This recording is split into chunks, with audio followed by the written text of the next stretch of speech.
और नेल पे गाते को ना तबन नय टीनो रे जहाँ तीना माने सीमेंट रे मसला को लाठा बड़ा कना को नितो साफाया और नेल पे अंतर ना तबन पूरा मोबिल जोत जोगा कना पूरा मोबिल जोता खान दो चेक चिका जे रे बाय और दाड़ेया मसला और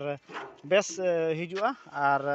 पिलर बांग रपुदोआ आछाड़ी बांग रपुदोआ नेल पे चेक लगा लगाया तीना इया काते माने सेफ्टी काते ती हो आलो हेदे मा और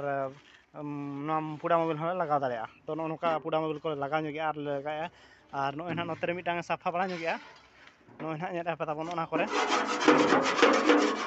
करणी तो पूरा साफा उतरे और साफा काते नो नेल पे तो पिलर जहाँ लेका नेलो कना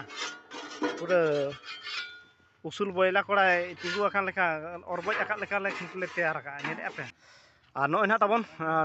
पिलर ना जहाँ लेका बनाव कना रखाब कना नेल पे नोआ बिल्कुल पूरा न्यूट्रल रेबुल सेटरा कना और नोय ना आरो ओना मीटिंग मेना और ओना मीटिंग मेना बारे पिलर मेना नितो और राखाब रे चेकाते आले फार्मा हो बारे गया भाई अड़ी कम सम माने अड़ी शॉर्टकट भीतर रे कमी हुयु कना और अड़ी अच्छा अच्छा ते कमी हुयु कना और नेल पे नोआ पे नेल पे स्टार्टर बनाव कना नोआ स्टार्टर जुदी बाम बनावा एनखान दो पिलर ढोरे रे कटी कुची तो आम और बांग गानोआ उन बेस बांग हजुआ और नोआ स्टार्टर तहन खान दो सीधा दुरुसो को सीधा चितान ते रखाब और उड़ुम रे मिटांग इया के बाम माने उड़ुम रे कमी के बांग हुयु लेकाम बुझावा और बहुत फास्ट क्लास हुयु और नोआ दो स्टार्टर ना होला ले तैयार ऑटो लेया नेल पे नय कांत खन मात्र 4 इंची के ना मेना नोआ रे स्टार्टर रे उसूल ताय नेल पे ने और नोडे नोआ के ना नितो ना ले लगाव लगिन स्टार्टर नो बनाव कना ओना रे हो बनाव कना और नोआ रे हो बनाव कना और नेल पे ओना को ना नय जतो ना ओडोक का और नितो ना ओना चिताले न्यूट्रल दुल हुयु ना और नोय ना नोआ ओड़ा रे दो न्यूट्रल रोड को तो ना बीम रोड ले रखाब का और ले बनाव चाबा का देख के ना नेल चोपना ना को ना